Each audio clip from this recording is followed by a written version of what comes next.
ठरलं तर मग या मालिकेच्या येणाऱ्या भागामध्ये आपण पाहणार आहोत की ते सायली सांगते की मानसीचं वय आपण कोर्टात जर दाखवलं आणि बाकीच्या मुलींचं पण वय कोर्टात दाखवलं तर आपण त्यांना वाचवू शकतो आणि त्या मुली अल्पवयीन नाहीत आहे हे आपण कोर्टात सिद्ध केलं तर आपण अर्धी केस जितवू शकतो. आणि आता इथे अर्जुन आणि चैतन्य मानसीला शोधायला गेलेत. इकडे श्वेता प्रियाला फोन करते आणि सांगत असते की आणि अर्जुन आणि सायलीचा काहीतरी प्लॅन चालू आहे आणि ते कुठेतरी बाहेर चालले आहेत. त्यानंतर प्रिया ही महिपत आणि नागराजला फोन लावते आणि ते सांगायला लागतं की तुम्ही आताच्या आता तिथनं निघा, अर्जुन आणि सायलीच्या मार्गावर माणसं पाठवा. पण त्याच टायमाला अस्मिता हे सगळं ऐकत असते आणि तिलाच कळतं की ही कोणाशी तरी बोलते.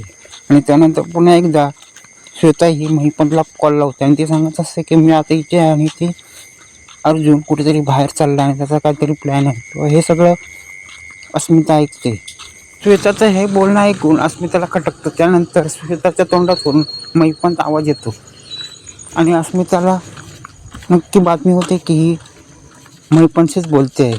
पण त्यानंतर इथे अस्मिता या सगळ्या गोष्टी सायलीला आणि अर्जुनला सांगते.